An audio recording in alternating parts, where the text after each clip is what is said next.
Esto es completamente surrealista. Pero resulta, y estoy flipando tanto yo como vosotros, que el novio de Ayuso, Alberto González Amador, a través de sus abogados, me ha hecho llegar una carta, un escrito. Un requerimiento en el que se me exige borrar un vídeo de este podcast de Clave Barroso porque no le gusta lo que digo, o porque por lo menos considera que es falso. Enseguida lo vamos a ver todo, vamos a leer el requerimiento íntegro y vamos a comentar a posteriori también qué es lo que decía en ese vídeo y vamos a consultar las fuentes concretamente para ver si miento o no miento. Pero en cualquier caso es llamativo lo que está ocurriendo, que son aquellos supuestos defensores de la libertad de expresión que después son capaces de decir que este gobierno socialcomunista del malvado Pedro Sánchez está persiguiendo a periodistas. Los que a la mínima que haces un vídeo en el que algo les chirría o no les gusta, y además no en medios generalistas, ni en televisión, no, en YouTube y en Spotify, es decir, donde subo yo, que soy el que hace este podcast, no tengo a nadie más detrás, a sus redes sociales y demás, deciden señalarte, perseguirte y de alguna manera intentar amedrentarte para que no hables de esos temas, porque si no, no vaya a ser que te caigan acciones judiciales, que es de lo que me advierten al final del escrito. Enseguida lo vamos a ver, vais a alucinar conmigo, porque esto es, de verdad, algo que no me esperaba de una manera tan cutre, tan evidente.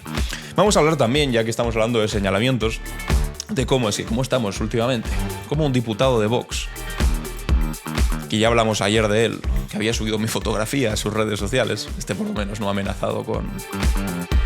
no me ha advertido que iba a tomar acciones judiciales, pero sí que ha seguido hablando de mí en sus redes sociales, y no nos queda más remedio que leerlo y traerlo aquí para que lo veamos todos y todas. Decía que no le importaba. Bueno, pues a ver si es verdad que no le importa. Vamos a hablar también de, una vez más, El Mundo, el periódico El Mundo, diciendo que la televisión española le va fatal y a Broncano concretamente, horroroso. Claro, ¿cuál es el pequeño hándicap de esos titulares que sacan? Bueno, pues que día tras día la revuelta sigue quedando en primera posición, pero bueno, ellos siguen en su particular lucha ideológica contra la televisión española, no se entiende demasiado bien. Vamos a hablar también de cómo Mercadona ha puesto unos carteles bastante curiosos, hablando de las bajadas y subidas de IVA. Vais a alucinar con este tema también. Y por supuesto, lo tengo que mencionar al principio, ayer por la tarde-noche, se produjeron unos ataques bestiales por parte de Irán hacia Israel en respuesta y como represalia a la invasión del Líbano y la guerra contra Hezbollah que ha emprendido Israel, y las consecuencias todavía son imposibles de prever. Lo que sí es verdad que en el plano internacional se han escuchado muchas más condenas de este ataque, que por supuesto es condenable, que de los que ha realizado durante los últimos meses, o más bien durante este último año, Israel. Pero bueno, en Clave Internacional analizamos todo esto. Hoy es miércoles 2 de octubre y esto es Clave Barroso. Bienvenidos al surrealismo. Estás escuchando Clave Barroso, un podcast de Alan Barroso. Bienvenidos y bienvenidas, amigos y amigas, a Clave Barroso, a uno de los episodios más raros seguramente hasta el momento, porque era completamente improbable que en el primer mes de existencia de este podcast ya tuviésemos algún escrito de alguna persona ofendida pidiéndonos rectificación o pidiéndonos que borrásemos cosas porque no les gusta lo que hemos explicado. Bueno, pues apenas ha tenido que pasar un mes y que el primer invitado sea, espero que no sea el primero de muchos, que sea el primero de pocos, con la piel tan fina, ha sido, un personaje que entra por la puerta grande, el novio de Ayuso, Alberto González Amador. Vamos a leer íntegramente, porque seguramente os estáis preguntando, ¿pero qué narices te ha dicho? Bueno, pues vamos a leer íntegramente el texto, el requerimiento que me han mandado, y a continuación, una vez leído íntegramente, ya lo comentamos. De momento, lectura. Vamos allá. Aquí está el documento. He borrado las partes que tampoco corresponden que vean, como el nombre de los abogados que me han hecho llegar este requerimiento y demás. Vamos directamente a la lectura. Muy señor mío, me dirijo a usted en nombre de don Alberto González Amador, que ha encomendado a este bufete su representación y defensa. El pasado 24 de septiembre de 2024, en un vídeo emitido en su canal de YouTube con el título Todo encaja, realizó usted las siguientes declaraciones. No os vais a creer quién compró las famosísimas mascarillas del novio de Ayuso por las que se llevó 2 millones de euros en comisiones y posteriormente defraudó a aquellos 350.000, etcétera, etcétera. Bueno, pues resulta que fue la Xunta de Galicia de Alberto Núñez Feijóo. Es la noticia con la que amanecemos a día de hoy. La Xunta de Feijóo compró parte de las mascarillas por las que la pareja de Ayuso cobró 2 millones de euros en comisiones. Especulábamos por qué Ayuso no se intenta cargar a Feijóo. Bueno, pues ahora sabemos, ¿no? Porque fue un gran comprador, un gran pagador de las mascarillas que vendía su novio cuando todavía no era su novio. Todo queda en la familia.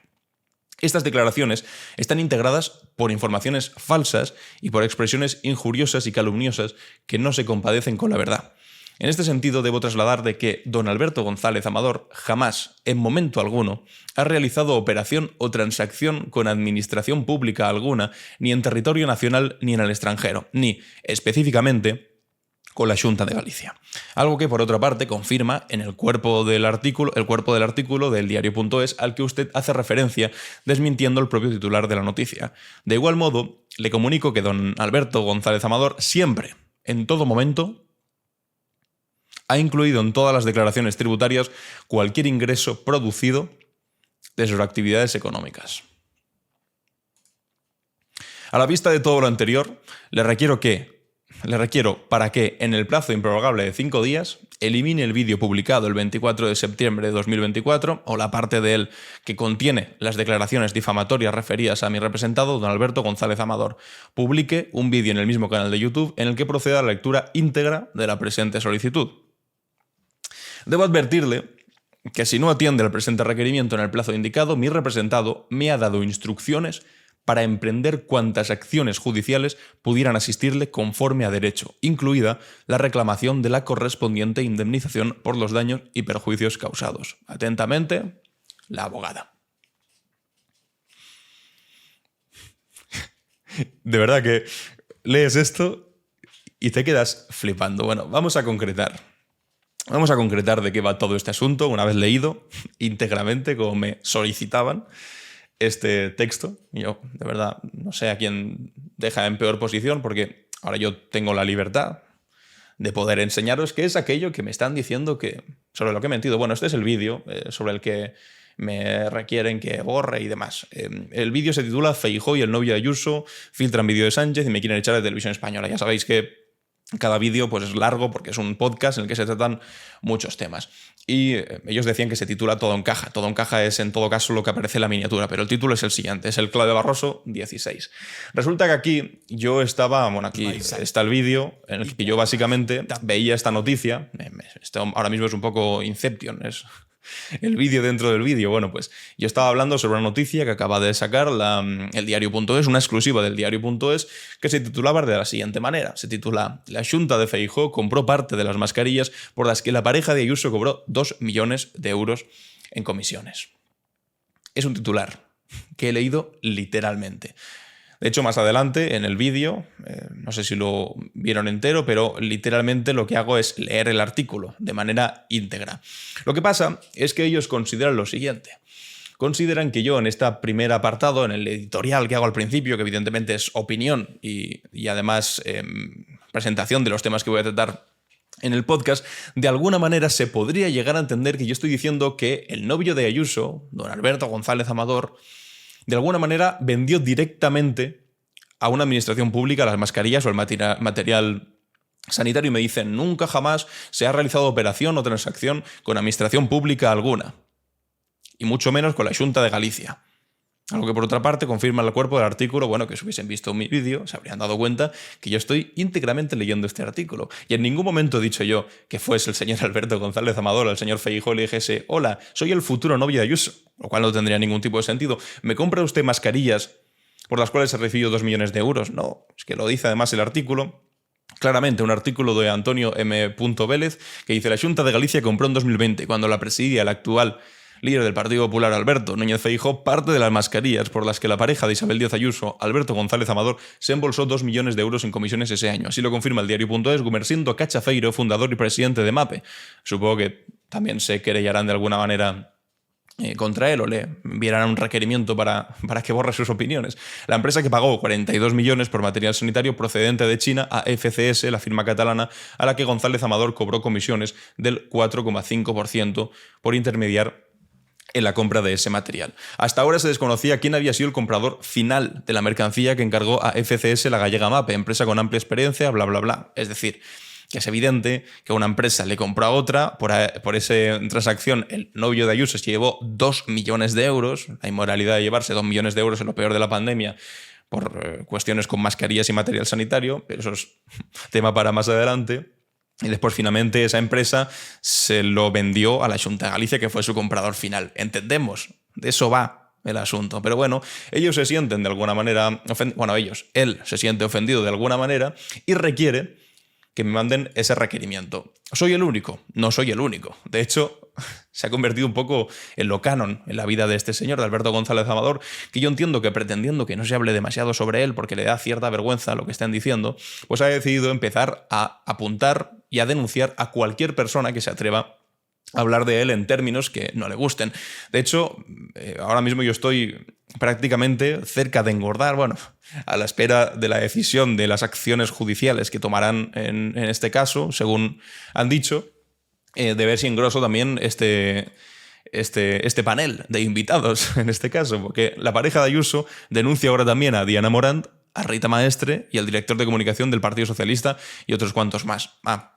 Permitidme una cosa, y es que en este último párrafo de la primera página dice: de igual modo le comunico que don Alberto González Amador siempre, en todo momento, ha incluido en todas las declaraciones tributarias cualquier ingreso producido de sus actividades económicas. Y hombre, yo simplemente pues me gustaría citar otro titular. Ya sabéis que yo, tengo opinión, por supuesto, emito opinión, pero al mismo tiempo intento basarla en la mayor cantidad de datos y titulares posibles.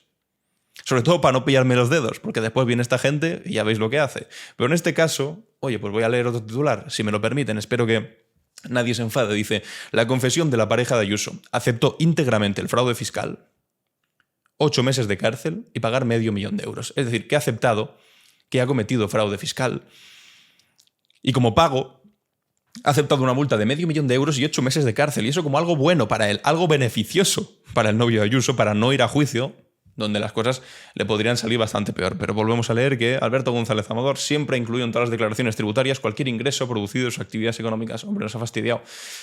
Lo que no hizo, según él mismo ha admitido parece ser, fue eso de no inventarse facturas falsas para así inflar sus gastos y así tener que pagar menos impuestos. Que es una cosa que, insisto, que ha admitido él mismo, según podemos estar leyendo en este titular. Es que yo creo que también sirve para esto, ¿no? Lo de mandar este tipo de textos intentando amedrentar, pues para que la próxima vez que tengas que hablar de él te lo pienses 2 veces o tengas que citar todavía mejor el artículo que estás leyendo, porque si no, a la mínima ya te mandan los requerimientos. Y esto lo hacen aquellos que después se definen a sí mismos como garantes de la libertad de expresión. ¿Queremos hablar de libertad de expresión? Vamos a hablar de libertad de expresión. Vamos a ver a quién más ha denunciado, pero sobre todo vamos a ver cómo se toma la libertad de expresión cuando la ejercen contra ellos, y no en mi caso, sino en otros casos muy concretos. Seguramente os suena, ¿no? Lo del jefe de gabinete del señor novio de Isabel Díaz Ayuso diciendo a una periodista del diario.es que les iban a triturar y que iban a tener que cerrar. Ahora lo vemos enseguida. Dice así, para que veáis que no soy el único. La pareja de la presidenta madrileña Isabel Díaz Ayuso, Alberto González Amador, ha denunciado por difamación al Partido Socialista, a Más Madrid, a la ministra Diana Morán, a la líder de Más Madrid en el Ayuntamiento de Madrid, Rita Maestre, al diputado socialista José Zaragoza y al director de comunicación del PSOE, Ion Antolín. Y entre ministras, líderes políticas, diputados y el director de comunicación del Partido Socialista, ahora, no sé, me parece que el bufete de abogados o Alberto González Amador ha decidido que quieren añadir a esto a un humilde podcaster que sube sus vídeos en YouTube. Supongo que les molestará mucho lo que se diga y que se lea este tipo de noticias en YouTube. Según ha adelantado el Confidencial, este miércoles la defensa de González Amador ha solicitado a los juzgados de Madrid la celebración de un acto de conciliación, el paso legal previo a la interposición de una denuncia por presunta vulneración del derecho al honor o una querella por injurias y calumnias. La denuncia de la pareja de Ayuso se enmarca en las declaraciones que hayan podido hacer los denunciados sobre la causa que éste tiene abierta por fraude fiscal. La abogacía de González Amador considera que se han tergiversado los hechos para acusarle de una trama de corrupción inexistente. Hombre, algo hay, yo no sé, pero que hayas aceptado que hiciste un fraude fiscal, íntegramente, además, y que hayas aceptado 8 meses de cárcel y medio millón como multa, hombre, eso de algo entiendo que yo sí que te culpabiliza, ¿no? Bueno, en fin, y tratar de salpicar a la presidenta madrileña. En este sentido, aquí viene lo interesante, el empresario exige una retractación o le exigirá una indemnización de 30.000 euros al PSOE, 30.000 euros a Antolín, 15.000 a Más Madrid, 15.000 a Maestre, 15.000 a Morán y 10.000 a Zaragoza, tal como ha avanzado el citado diario madrileño. También contra María Jesús Montero, es decir, incluso contra una vicepresidenta. Bueno, en fin, pues ya veis que no soy el único, ni mucho menos. Y la verdad, yo creo que en contra de lo que él pretende, que no se hable de él o que no se le difame según entiende que citar este tipo de artículos es difamarle, pues yo creo que está consiguiendo lo contrario. Porque si de otra manera no habría hablado de él hoy, no había hablado de él. O sea, no tengo ganas yo de hablar de este señor en absoluto. Más allá de cuando salen titulares de conocimiento público e informaciones que tenemos que comentar. Pero hoy no habría hablado de él porque no ha salido nada nuevo. Las vergüenzas ya están ahí. No ha salido una vergüenza nueva. Bueno, pues sin embargo aquí estamos hablando de él. ¿Por qué? Porque el tipo pues, me ha mandado este requerimiento. Bueno, pues ¿qué vamos a hacer? Pues yo creo que le ha salido mal el asunto. Y cuanto más se alarga en este chicle, pues más vamos a hablar de él. Así que imagino que será peor para él. Aquí Rita Maestre, porque como hemos leído antes, a ella también le requerían bueno, pues eso, una denuncia que parece que la han puesto y dice así: sobre la denuncia que el novio Ayuso ha puesto contra mí y Más Madrid, voy a ser muy clara, ni me van a intimidar, ni van a conseguir que deje de luchar contra la corrupción del Partido Popular que viene de lejos, Gürtel, Pun y Calezo, y que se mantiene a día de hoy. Caso FP, Ana Millán, esta es la estrategia de la tinta del calamar, que solo pretende enfangar y distraer la atención. Todas las preguntas que hice sobre quién paga el piso en el que vive la presidenta de la Comunidad de Madrid y a cambio de qué, siguen sin responderse. Y aquí seguimos buscando la verdad hasta encontrarla. Y es que en el caso de Rita, pues la quieren empurar simplemente por preguntas que hizo, que dijo: ¿quién paga ese piso? ¿De quién es propiedad? ¿Tiene algo que ver con el fraude fiscal? Es decir, preguntas, no hay otra cosa. Bueno, pues también le cayó tremenda denuncia. ¿Y todo esto de dónde nace? O sea, ¿por qué este problemón de repente?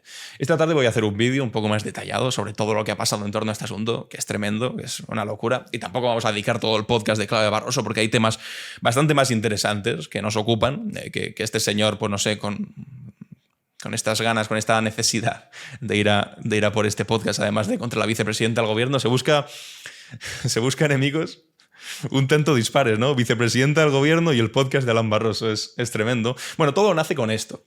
Con la pareja de Ayuso, este señor, Alberto González Amador, que defraudó, insisto, otro titular, no se vaya a enfadar, 350.000 euros a Hacienda con una trama de facturas falsas y empresas pantalla. La Fiscalía denuncia en el juzgado 2 delitos de fraude fiscal y uno de falsedad documental, que se había inventado facturas falsas, presuntamente, para así decir que había tenido más gastos y tener que declarar menos impuestos. Bueno, pues cuando salió todo el asunto, esta señora, la defensora de la libertad de expresión, que entiendo que hoy le dirá a su novio: hombre, Alberto, ¿qué haces denunciando? Denunciando no, amenazando con acciones judiciales, amedrentando con acciones judiciales a, no sé, gente que tiene un podcast en YouTube. Y dirá, bueno, no sé, me he despistado. Bueno, ¿qué dijo Ayuso en aquel momento desde el Consejo de Gobierno? Es decir, desde las instituciones de todos los madrileños y madrileñas. Bueno, pues salió a defender a su novio y a decir que todo esto era falso. Hasta donde sé, mi pareja está sufriendo una inspección fiscal salvaje. Salvaje. Que afecta a 2018, 2019, 2020, 2021 y ahora pretenden que sea el 2022 para retrasar los casi 600.000 euros que Hacienda le debe. Quedaos con eso. Es falso que sea él quien debe a Hacienda 350.000 euros por fraude y no solo no le debe nada, sino que es Hacienda quien le debe los casi 600.000 euros a pagar por intereses. Por intereses, se queda tan ancha. La inspección de Hacienda sacada de quicio, ni más ni menos. Aquí no hay ninguna trama. Bueno, pues no había trama, inspección de Hacienda, es decir, la presidenta de la Comunidad de Madrid puesta al servicio de la defensa de este supuesto particular. No había nada, pero claro, con los meses, pues resulta que el mismo novio de Ayuso acepta íntegramente el fraude fiscal, 8 meses de cárcel y medio millón. Es decir, que salió Ayuso a poner la mano en el fuego por su novio total para acabársela quemando. Pero, ojo, que ahora somos nosotros los culpables, los que hemos hablado de ello.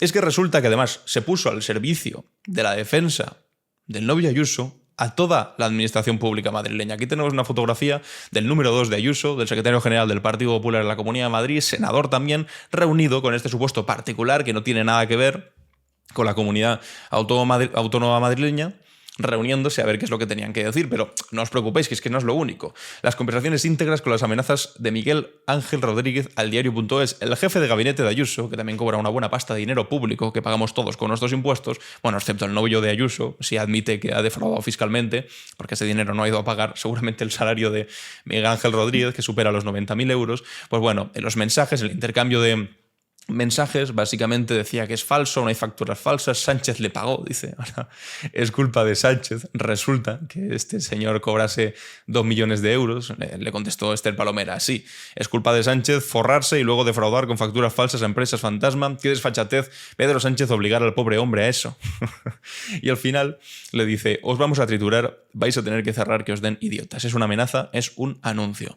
Esto lo dice el jefe de gabinete. O sea, para que veáis, cuando hablan con esa soberbia de defensa de la libertad de expresión, de que este gobierno ataca a periodistas y demás, hombre, primero me gustaría que se mirasen un poco al espejo, que vieran lo que han hecho, que no han desacreditado en ningún momento a Miguel Ángel Rodríguez, ni a Ayuso, ni Feijóo, ni nadie lo ha hecho ahí dentro, que sigue como jefe de gabinete y que yo estoy aquí también, pues, explicando cómo el novio de Ayuso, es decir, como en el entorno de Ayuso, también están, de alguna manera, pues no sé, intentando que yo no hable de estos asuntos, porque me dicen que si hablo de estos asuntos, que procederán con acciones legales. Bueno, pues, en fin, así funcionan las cosas, ¿no? Con gente que dice cosas que a ellos no les gustan. Bueno, también Miguel Ángel Rodríguez filtró noticias falsas que publicaron finalmente en El Mundo. La Fiscalía lo tuvo que desmentir y finalmente fue la Fiscalía la que por en medio pues acabó pringada, siendo denunciada y demás. Bueno, el asunto de los 600.000 euros, ¿os acordáis, no? Bueno, pues resulta que Ayuso volvió en otro acto del gobierno, por supuesto, porque ella defiende a su novio desde el gobierno y dijo esto.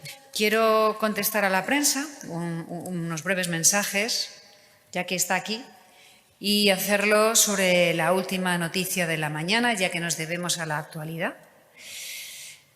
En primer lugar, decir, 1, que yo no mentí. Yo no mentí. 2, que tenía razón. Tenía razón. Y 3, que vamos a mandarle un escrito a Alan Barroso. Todo lo que está pasando obedece a una cacería política, como se está viendo, como reconoció ayer el propio fiscal general, y se están utilizando todos los poderes del Estado contra un particular por una inspección fiscal.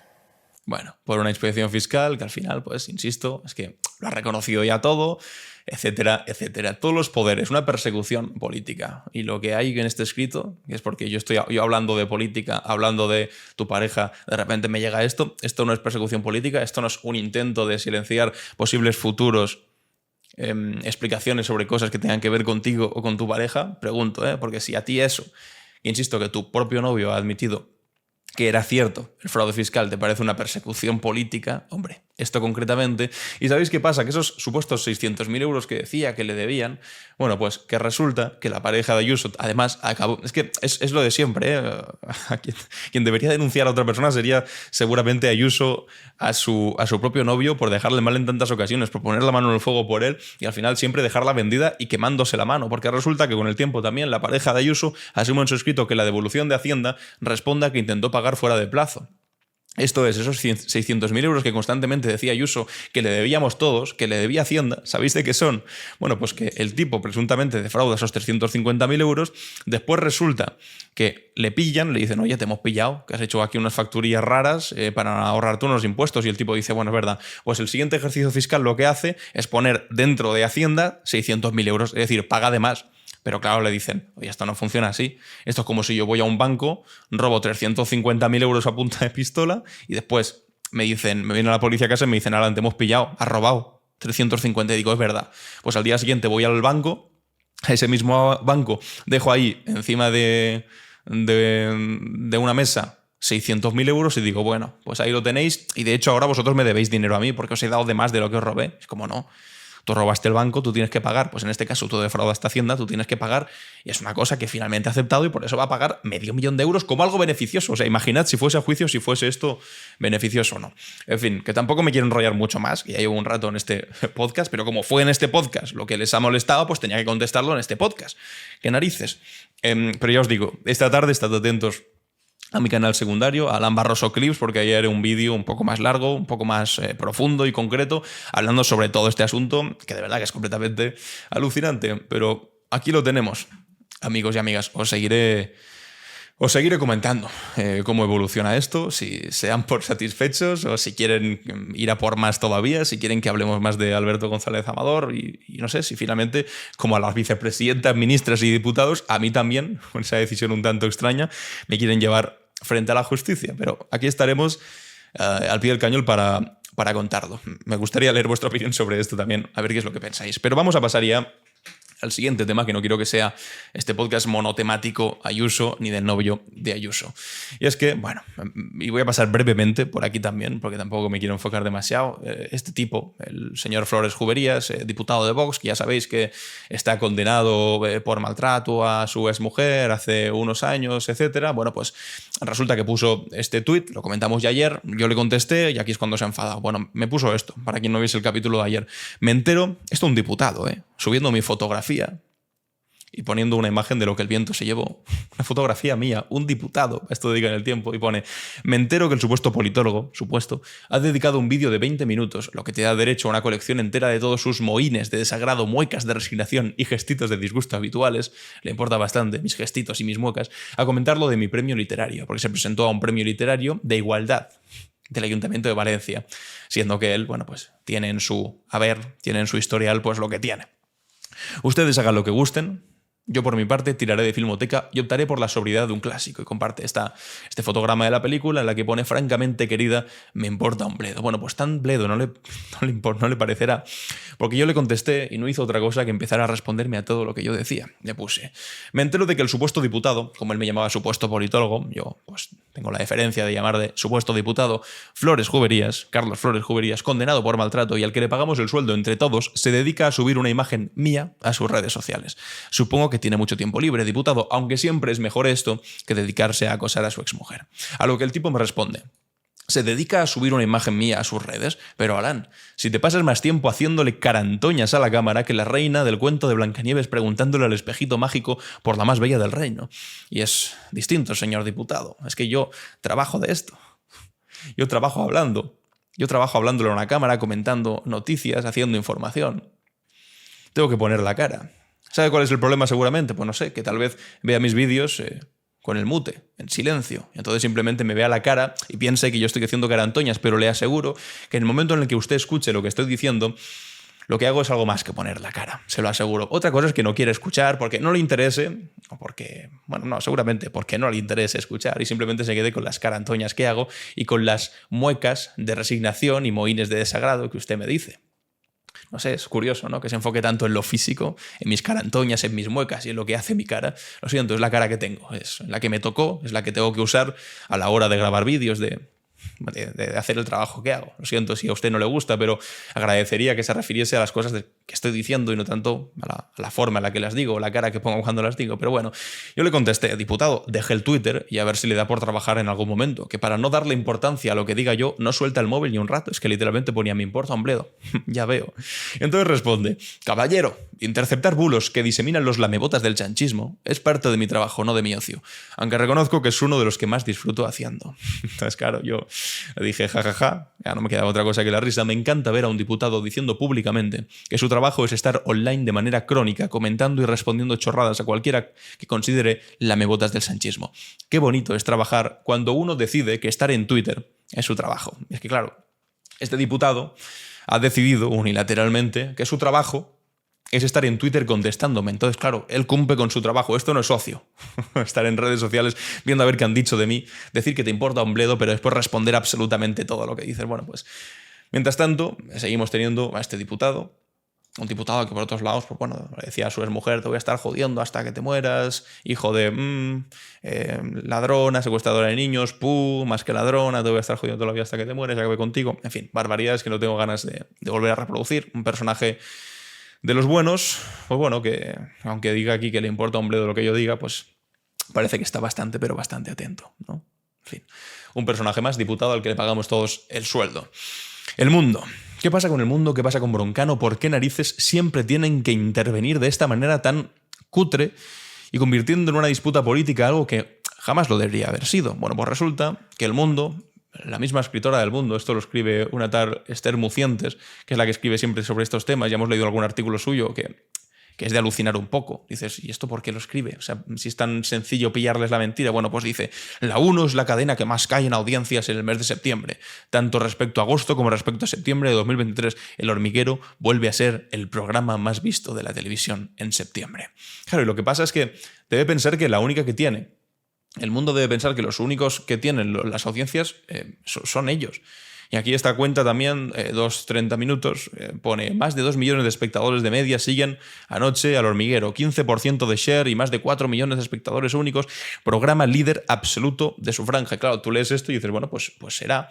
Claro, lo que pasa es que le han puesto abajo una nota de la comunidad de Twitter en la que les explican los datos reales. Y los datos reales son los siguientes. Ponen, es falso, que también te tenga que desmentir de esta manera una nota de la comunidad, dice, es falso. Los datos oficiales son La Revuelta un 15,9% y El Hormiguero un 15,4%. Es decir, que yo sepa, 15,9 es más que 15,4. Entonces, no entiendo estos titulares de El Hormiguero vuelve a ser el programa más visto y la cadena, la primera, se estrella en audiencias, etcétera, etcétera. Pero, ¿qué necesidad de hacerlo? Y además, eso de manera global, pero en la franja de estricta coincidencia, es decir, cuando están en emisión los dos programas, es que La Revuelta crece al 16,5 y El Hormiguero cae al 14,6, por debajo de los 2 millones. Que es bastante gente viendo la tele, por supuesto, pero hombre, no puedes decir que La Revuelta es estrella. ¿Y sabéis por qué les debe enfadar seguramente? Bueno, por cosas como estas. Ayer estuvieron haciendo unas bromas sobre temas de la ocupación y demás, que supongo que a alguna gente, pues, no sé, les coció bastante. Se han metido unos ocupas, aprovechando, porque ya sé cómo son esta gente, que son unos aprovechados, aprovechando que habíamos firmado un contrato, ellos y yo, de alquiler, ¿vale? En el que y me habían ingresado 2 meses de fianza y el mes corriente, el día 1, se me metieron ayer. Aprovechando que habían pagado el depósito. Se me han metido en el piso. Tú has dicho que tienes un contrato de arrendamiento. Y aquí parodiaron un poco a Manu Tenorio, que es un cantante que ha estado durante las últimas semanas yendo por medios de comunicación diciendo me han ocupado el piso, y al final se ha demostrado que el tipo lo tenía alquilado en malas condiciones y ha hecho, bueno, pues algunas intervenciones un tanto ridículas en televisión, y aquí lo están imitando. Arrendamiento. Sí, nos vamos a poner con tecnicismos. Si nos vamos a poner con tecnicismos, claro. No, claro. A ver, Jorge, arrendamiento. A ti, estos inquilinos, te están pagando todos los meses el alquiler. La botellita, Jorge. A ver, ¿sí o no, Jorge? Pues claro que me están pagando, si se me han metido en el piso. Me están pagando. Hombre, encima. Hombre. Pero escúchame. Bueno, en fin, seguramente pues esto pues no les hará demasiada gracia tampoco que se esté hablando de esta manera, un poco de cachondeo. Hoy es... Y esto no es cápsula del tiempo, ¿eh? Esto no es cápsula del tiempo. Esto es un aniversario. Y es que resulta que hoy se cumplen 8 años, recuerda aquí Fernando Bacheval, el periodista de La Vanguardia, del fatídico Comité Federal del Partido Socialista que acabó con la dimisión de Sánchez. Esta imagen es de aquel día y aparece en primer plano la señora Susana Díaz, que hoy en día es senadora, si no recuerdo mal, pero bueno, sobre todo está en televisiones y demás. Bueno, se cargaron a Pedro Sánchez en aquel momento, lo echaron por aquello del no es no, que no querían investir a Mariano Rajoy como presidente. Finalmente Sánchez tuvo que dimitir como líder del Partido Socialista, el Partido Socialista se abstuvo, entonces el señor Mariano Rajoy pudo ser presidente de nuevo, aunque tampoco le duró demasiado, porque en el 2018 Sánchez había recuperado el partido, había ganado las primarias de nuevo frente a Susana Díaz y además le hizo una moción de censura que le convirtió en presidente y bueno, pues 6 años después sigue como presidente de España. Así que es una jugada que a los críticos estos de Susana Díaz y demás no le salió demasiado bien y que todavía se la tienen jurada por eso. Por eso en muchas ocasiones se dice no deis por muerto al perro Sánchez porque tiene muchas vidas, casi tantas como un gato. Bueno, pues se cumplen 8 años justo hoy de este asunto. Y quería hablar también de lo que ha hecho Mercadona. Ayer hubo una campaña tremenda sobre la subida del IVA. Y es que durante los peores meses de la inflación, tras la invasión de Ucrania por parte de Rusia, cuando subieron tanto los precios y demás, se tomaron algunas decisiones, y la subida de la electricidad y tal, como rebajar el IVA de alimentos básicos. O quitar, básicamente, el IVA de alimentos básicos. ¿Qué ocurrió? ¿Que bajaron los precios gracias a aquellas bajadas? No. Los precios más o menos, y lo sabéis bien, porque todos vamos a comprar, se mantuvieron igual. Lo que pasa es que esos márgenes, esos porcentajes que le quitaron de IVA, pues lo metieron dentro del beneficio de las empresas. ¿Qué pasa? Pues que había pasado un tiempo y sin la misma inflación y sin los mismos problemas de energía, se ha vuelto a poner el IVA donde estaba antes. O sea, fue una reducción temporal que tenía que ver con la situación de emergencia y ahora se ha vuelto a poner. Bueno, pues había una campaña tremenda de el Partido Popular, de Vox, diciendo este gobierno socialcomunista no sube el IVA. No, simplemente vuelve. Pero lo curioso es que Mercadona ha puesto carteles en sus supermercados en los que dice subida del IVA, del 5 al 7,5, del 0 al 2, del 2% al 0%, es decir, como avisando, ojo, que si los precios ahora son más altos es porque ha subido el IVA. Pero claro, aquí Rubén Sánchez, de Facua, dice, cuando bajó el IVA no colocaron carteles. ¿Sabías que Mercadona paga cada año decenas de miles de euros a varias asociaciones de consumidores que guardan silencio sobre sus subidas de margen? Solo Facua los denuncia y también mucha gente está recordando como cuando bajaron el IVA ellos no bajaron los precios. Sin embargo, ahora que los suben, sí aprovechan para decir, ojo, que se sube el IVA y seguramente pues, volverán a subir los precios. O sea que han aumentado los márgenes 2 veces. Es absolutamente tremendo. Quería terminar ahora brevemente hablando sobre esto que dijo el otro día Nicolás Maduro. Apareció en Madrid con una bandera de 7 estrellas, viejo vagabundo, cobarde. Y es que resulta que el otro día Nicolás Maduro llamó falangista a Ayuso, Bandera de 7 estrellas. llamó ladrón a Feijóo y viejo cobarde a Edmundo González. Y además también Entonces lo organizó. llamó a Feijóo amigo de narcotraficantes y demás, que también os digo, hasta un reloj roto da la hora correcta 2 veces al día, ¿no? La fotografía con un narcotraficante la tiene, pero bueno, en fin, que sí, típico Maduro, tampoco vamos a defender aquí a Maduro ni mucho menos.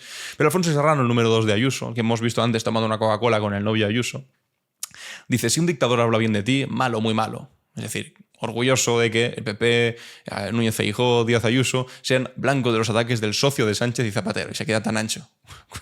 Cuando literalmente Maduro está diciendo que Sánchez también es un tipo que manda a gente a hacer actos terroristas en Venezuela y demás. Bueno, en fin. ¿Qué pasa? Bueno, pues que le han contestado. Le ha contestado esta cuenta de Twitter y dice, ¿y si un dictador te hace ministro y luego fundas un partido, cómo queda la cosa? Y claro, ha puesto aquí al señor Fraga, fundador de su propio partido. Dice, si un dictador habla bien de ti, malo. Bueno, y si te hace ministro y después funda un partido. En fin, hasta aquí el chascarrillo. Y quería comentar brevemente, pero esto lo vamos a ver en la Clave Internacional, algunas de las imágenes. Os recomiendo que en Clave Internacional o ahora mismo pongáis la imagen para que veáis algunos de las imágenes que son absolutamente de locura, alucinantes, que hubo durante la noche de ayer, el ataque de Irán contra Israel en respuesta a la invasión del Líbano y la guerra contra Hezbollah. Bueno, pues vamos a estarlo comentando. Hay unas imágenes que son absolutamente tremendas. Han utilizado material balístico hipersónico que la cúpula de hierro de Israel pues, no ha podido repeler. Ha habido bastantes impactos. Bueno, por supuesto, Aznar ha dicho, si Israel no gana, la próxima batalla será en las costas del sur de Europa. Si no gana, ¿en qué? El invadir Líbano. Básicamente, aquí Iñaki López le respondía, el de las armas de destrucción masiva, el Jak-42 o el 11M fue ETA, trae una nueva verdad incontestable. En fin, ahora lo comentamos todo en la Clave Internacional, pero antes, amigos y amigas, y después de todo este delirio que hemos comentado, vamos con la cápsula del tiempo. ¿Qué es lo que ocurrió un día como hoy? La cápsula del tiempo. En Clave Barroso. Bienvenidos y bienvenidas a la cápsula del tiempo. Hoy comenzamos nuestro recorrido un 2 de octubre, pero de 1944, en las calles devastadas de Varsovia. El 2 de octubre de ese año, las tropas nazis aplastaban brutalmente la insurrección que había comenzado el 1 de agosto, representando uno de los actos más valientes y desgarradores de resistencia contra la ocupación nazi durante la Segunda Guerra Mundial. Esta rebelión fue una operación militar planificada por el Armia Krajowa, el Ejército Nacional, la principal organización de la resistencia polaca. El objetivo era liberar la capital de la ocupación alemana antes de la llegada del Ejército Rojo Soviético. Los líderes de la resistencia esperaban que al tomar el control de la ciudad podrían establecer un gobierno polaco de facto y negociar desde una posición de fuerza con los soviéticos que se acercaban. La insurrección comenzó con éxito inicial. Los insurgentes, que contaban con unos 50.000 combatientes mal armados pero altamente motivados, lograron tomar el control de gran parte del centro de la ciudad en los primeros días. Sin embargo, pronto se enfrentaron a la dura realidad de la superioridad militar alemana. La respuesta nazi fue brutal y despiadada. Hitler, furioso por la rebelión, ordenó que la ciudad fuera arrasada y su población masacrada. Las SS y otras unidades especiales fueron enviadas a Varsovia con la orden explícita de suprimir el levantamiento con la máxima crueldad. Lo que siguió fue una de las batallas urbanas más sangrientas de la Segunda Guerra Mundial. Los combates casa por casa y calle por calle se prolongaron durante 2 meses. Los insurgentes, que incluían no solo a los soldados de la Armia Krajowa, sino también a civiles, mujeres y niños, lucharon con un coraje extraordinario contra un enemigo vastamente superior en armas y en números. Mientras tanto, la ayuda externa que los insurgentes esperaban no llegó.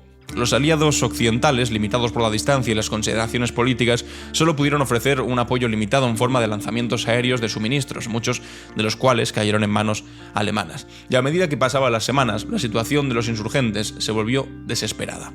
La falta de alimentos, agua y municiones, combinada con los constantes bombardeos y los ataques de las fuerzas terrestres alemanas, hizo que su posición fuera insostenible. Finalmente, el 2 de octubre, después de 63 días de lucha heroica, los líderes del alzamiento se vieron obligados a capitular. Las consecuencias fueron catastróficas. Más de 200.000 polacos, la mayoría civiles, perdieron la vida durante los 2 meses de lucha. Tras la rendición, los nazis procedieron a la destrucción sistemática de lo que quedaba de Varsovia, demoliendo edificio tras edificio en un acto de venganza contra la ciudad que se había atrevido a desafiarlos. El alzamiento de Varsovia, aunque terminó en derrota militar, se convirtió rápidamente en un poderoso símbolo de la resistencia polaca y de la lucha contra la tiranía. Demostró el extraordinario coraje y determinación del pueblo polaco frente a una opresión abrumadora, y también puso de manifiesto las complejidades y tragedias de la política de la guerra, donde los ideales de libertad y autodeterminación a menudo se vieron frustrados por los cálculos fríos de la Realpolitik. En los años posteriores a la guerra, el recuerdo del alzamiento se convirtió en un elemento central de la identidad nacional polaca. Durante el periodo comunista, las autoridades es cierto que intentaron minimizar su importancia, temiendo su potencial como un símbolo de resistencia anticomunista y contra la URSS. Sin embargo, con el fin de aquella etapa en 1989, ha sido plenamente reconocido y conmemorado. Hoy, el alzamiento de Varsovia sigue siendo una fuente de orgullo nacional y un recordatorio poderoso del costo de la libertad. Cada año, el 1 de agosto, cuando comenzó, las sirenas suenan en toda Varsovia a las 5 de la tarde, en la que comenzó el alzamiento. Los ciudadanos se detienen, el tráfico se para y por un minuto la ciudad entera rinde homenaje a aquellos que lucharon y murieron por su libertad. Saltamos ahora en nuestro viaje temporal al 2 de octubre de 1869, fecha en la que nació una de las figuras más influyentes y controvertidas del siglo XX, Mohandas Gandhi, mejor conocido como Mahatma Gandhi. Gandhi, nacido en Porbandar, India, bajo el dominio colonial británico, se convertiría en el líder más prominente del movimiento de independencia indio y un icono global de la resistencia no violenta. Su filosofía de la no violencia, que combina la resistencia civil con principios espirituales, inspiró movimientos de derechos civiles por todo el mundo. La vida de Gandhi es un testimonio del poder de la convicción y de la perseverancia. Comenzó su carrera como abogado en Sudáfrica, donde experimentó de primera mano la discriminación racial. Esta experiencia lo llevó a desarrollar sus métodos de resistencia no violenta que luego aplicaría en la lucha por la independencia de la India. A su regreso a la India, en 1915, Gandhi se convirtió rápidamente en una figura central del movimiento nacionalista indio. Organizó campañas de desobediencia civil masiva contra el dominio británico, incluyendo la famosa Marcha de la Sal en 1930, un acto de desafío contra el monopolio británico de la sal. Después de décadas de lucha no violenta liderada por Gandhi y otros líderes nacionalistas, la India finalmente logró su independencia el 15 de agosto de 1947. Sin embargo, este logro vino acompañado de la dolorosa partición del subcontinente en 2 naciones, India y Pakistán. La división, basada en líneas religiosas, resultó en uno de los mayores desplazamientos de población en la historia moderna y en violentos enfrentamientos comunales que dejaron cientos de miles de muertos. Gandhi, profundamente afectado por la violencia de la partición, trabajó incansablemente por promover la paz entre hindúes y musulmanes y, trágicamente, fue asesinado por un extremista hindú el 30 de enero de 1948, apenas meses después de la independencia. Su muerte conmocionó al mundo entero y subrayó la fragilidad de la paz en el subcontinente recién independizado. La influencia de Gandhi se extendió mucho más allá de la independencia de su país, de la India. Su filosofía de la no violencia inspiró a líderes como Martin Luther King en Estados Unidos y a Nelson Mandela en Sudáfrica. Sus ideas sobre la simplicidad voluntaria, la autosuficiencia económica y la armonía interreligiosa continúan resonando en los movimientos sociales y ambientales contemporáneos. Sin embargo, es importante abordar la figura de Gandhi con una mirada crítica y matizada, porque aunque es reverenciado como el padre de la nación, en la India algunas de sus opiniones y acciones han sido cuestionadas en años recientes. Sus puntos de vista sobre el sistema de castas y sus actitudes, por ejemplo, hacia los afrodescendientes durante su estancia en Sudáfrica han sido objeto de críticas totalmente justificadas. Estos aspectos nos recuerdan la importancia de examinar incluso las figuras más veneradas de la historia con un ojo crítico, reconociendo tanto sus contribuciones como sus contradicciones. A pesar de estas complejidades, el legado de Gandhi en la lucha contra el colonialismo y la opresión sigue siendo profundamente relevante. Su insistencia en que los medios son tan importantes como los fines en la lucha por la justicia y su énfasis en la fuerza moral sobre la fuerza física ofrecen lecciones valiosas para los movimientos sociales contemporáneos.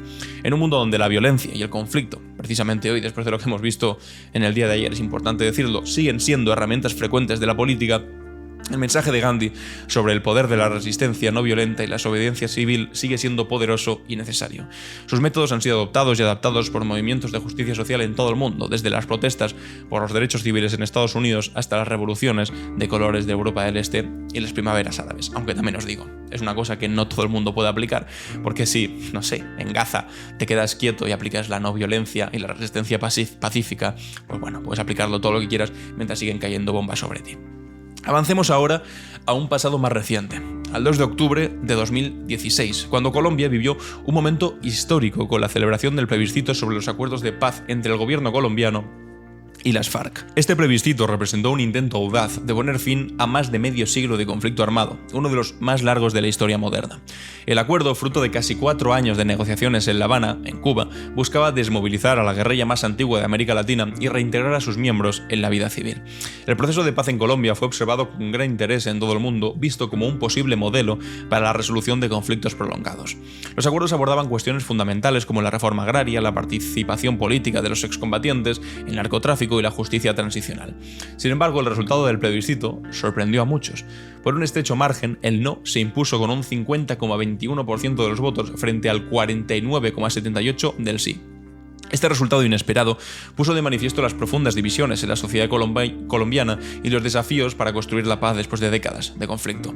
El rechazo al acuerdo se debió a una combinación de muchos factores. Muchos colombianos consideraban que los términos eran demasiado indulgentes con los guerrilleros acusados de graves crímenes y otros temían que el acuerdo alterara fundamentalmente el orden político y económico del país. También jugó un papel muy importante una gran campaña de desinformación que explotó los temores y prejuicios de parte de la población.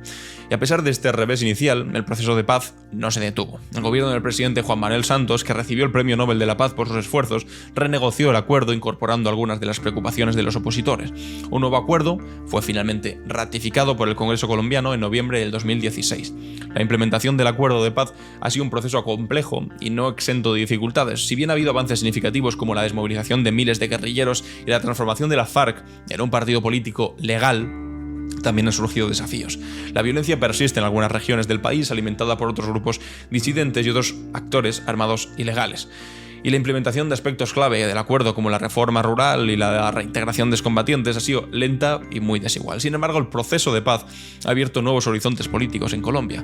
En 2022, recientemente, en un giro histórico, Gustavo Petro fue elegido como el primer presidente de izquierda en la historia del país. Petro, que fue en su juventud un exguerrillero del M-19 que se había desmovilizado hace décadas ya, llegó al poder con una agenda progresista que prometía profundizar la implementación de los acuerdos de paz y abordar las desigualdades estructurales que han alimentado el conflicto realmente y por debajo durante décadas en el país. La victoria de Petro, junto con la de Francia Márquez como primera vicepresidenta afrodescendente, marca un punto de inflexión en la política colombiana. Su gobierno ha prometido acelerar la reforma agraria, que no acabó de llegar, expandir los programas sociales, buscar una transición hacia energías limpias y promover una política de paz total que busca negociar con los grupos armados que aún operan en el país. Este cambio político representa una nueva fase en el proceso de construcción de paz en Colombia. Ofrece la posibilidad de abordar las causas profundas del conflicto, como la desigualdad económica y la exclusión política que el acuerdo de paz del 2016 comenzó a abordar. Sin embargo, Petro y su gobierno enfrentan desafíos significativos, incluyendo una fuerte oposición política, problemas económicos heredados y la persistencia de la violencia en algunas regiones.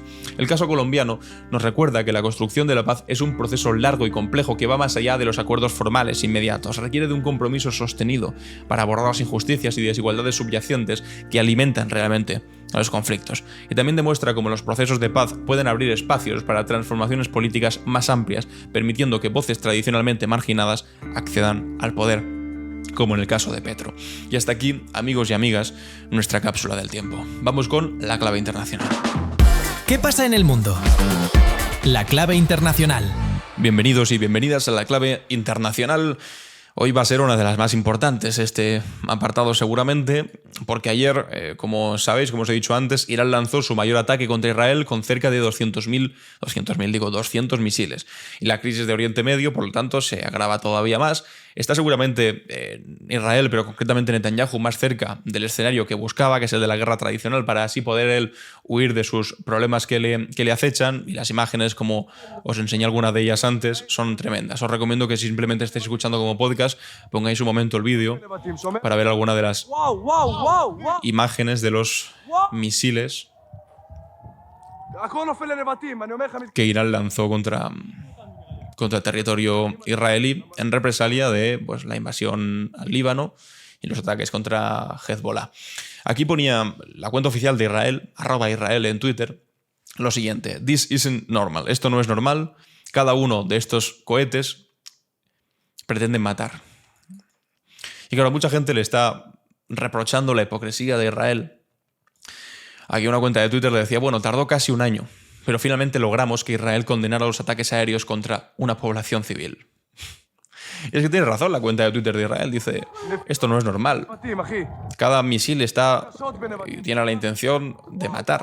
Y es evidente que así es. Lo que pasa es que parece mentira que cuando los reciben ellos, esto no es normal.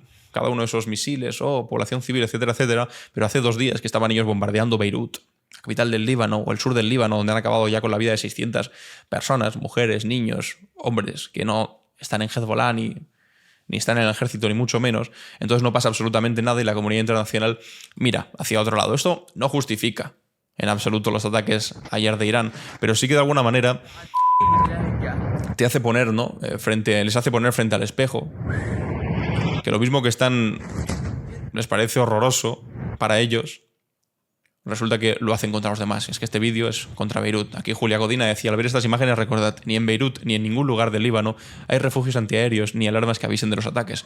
Los civiles están completamente desprotegidos ante estos bombardeos. Porque es cierto que a pesar de que hayan caído casi 200 misiles y muchos de ellos hayan logrado impactar, porque la cúpula de hierro funciona contra misiles un poco más precarios que les tiraban los de Hamas y los de Hezbollah, pero contra misiles hipersónicos como los de Irán pues no han podido hacer gran cosa. A pesar de los impactos no ha habido grandes daños humanos, o sea, no ha habido apenas muertos. Ha habido alguno que no ha sido simplemente por explosiones, ha habido uno que le ha caído por desgracia un cohete que había explotado ya en el aire por la cúpula de hierro de Israel, pero no ha habido grandes desgracias. Sin embargo, ¿por qué? ¿Por qué no lo has habido? Porque tienen un sistema de búnkeres y de protección bastante potente en Israel. Sin embargo, como recordaba aquí Julia, en Beirut ni en ningún lugar, por supuesto tampoco en Gaza, ni en Cisjordania, ni en ningún sitio hay tantos refugios antiaéreos ni alarmas que te avisan con antelación de que va a haber un ataque, porque además el ataque de Irán fue avisado con antelación. Es decir, Irán tampoco tiene una intención clara de que esto escala una guerra regional, porque primero no están del todo preparados,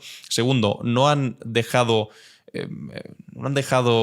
de alguna manera, no han dejado constancia de que les interese ir hacia esas posiciones, a pesar de que hayan acabado con su proxy, con Hezbollah, que son sus amigos en el Líbano. Sin embargo, tenían que dar algún tipo de respuesta, pero ha sido bastante controlada. Como digo, no ha habido grandes pérdidas humanas. También os digo, por fortuna, a pesar de que las imágenes son tremendas. Mira, atención a esto que lo han grabado desde un coche. Son tremendas las imágenes. Ahora está por ver cuál va a ser la reacción del gobierno de Israel, que ya ha dicho que va a tomar cartas en el asunto, que va a responder de manera muy contundente, y ahí es donde está realmente el peligro. En la respuesta que haga Israel, porque ya sabemos, lo hemos comentado durante otros días, que Netanyahu está en una huida hacia adelante y que este ataque no le ha venido en absoluto mal para así poder justificar que tome más acciones más adelante. Si hay otro ataque en territorio iraní por parte de Israel, pues el asunto sí que podría escalar todavía más y convertirse efectivamente en una guerra regional. Como veis aquí las imágenes, estos misiles no son los que utilizaba Hezbollah o Hamas, son misiles hipersónicos que van rapidísimo, son imágenes absolutamente distópicas que generan pavor. Y por eso, como decíamos, han impactado gran cantidad de ellos. Bueno, las imágenes son completamente alucinantes.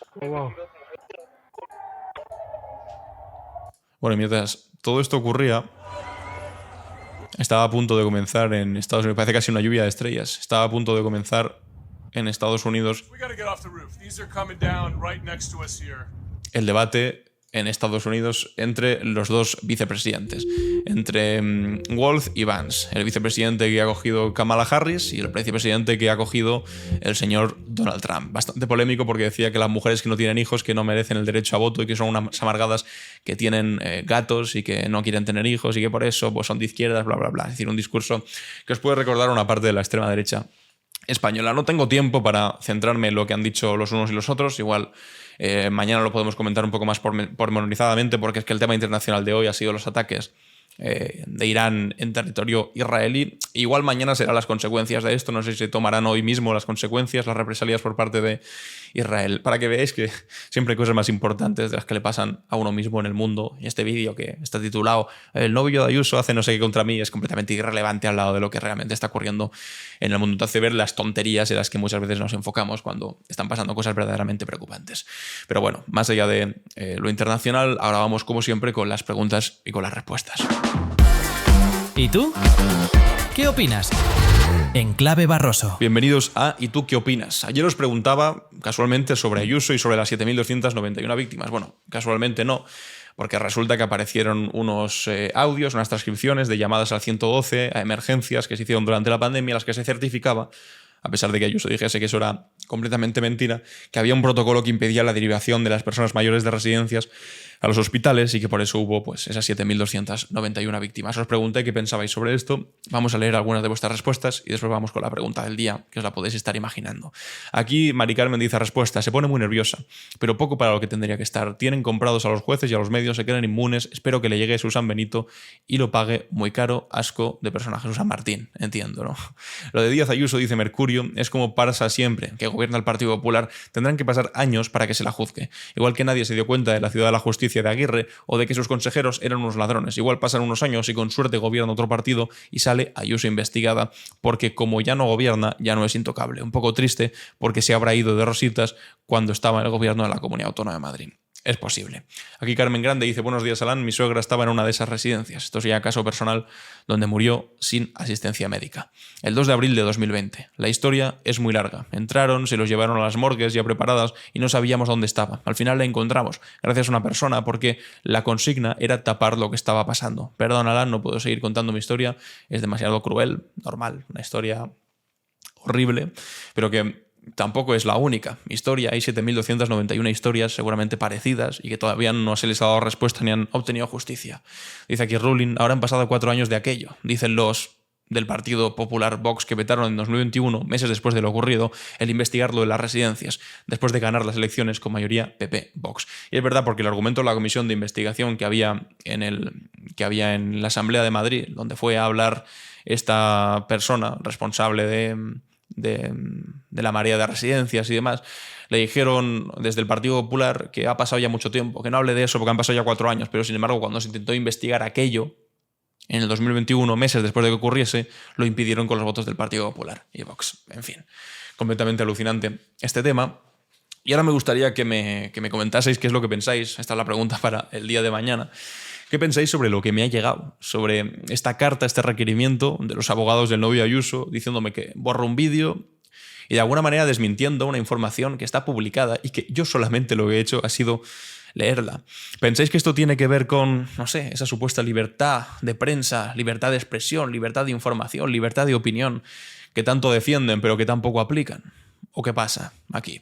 Mi opinión, por cerrar ya con el mismo tema con el que empecé, es que esto pues es bastante triste, que esto es bastante, no sé, intolerable incluso, diría, ir contra una persona por su opinión, además contrastada por los medios de comunicación y por titulares, de verdad, no como Ayuso, que le preguntaron de dónde salen esta afirmación de que el gobierno de España quiere regularizar a 250.000 inmigrantes, hijo de los titulares de medios. Bueno, pues yo aquí tengo los titulares y los hemos leído en vivo y en directo.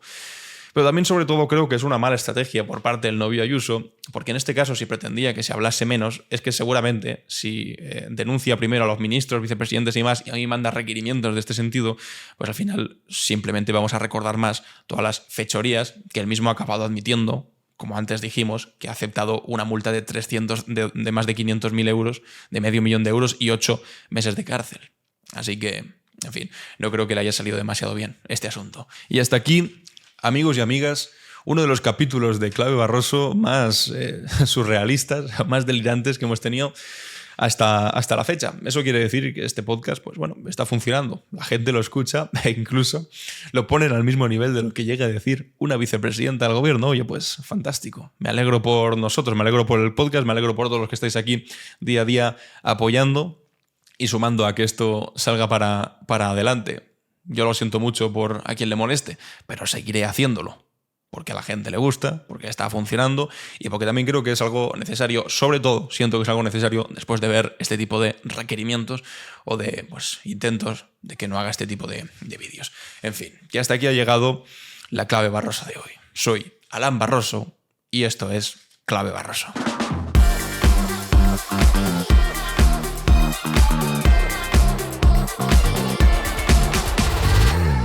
En Clave Barroso.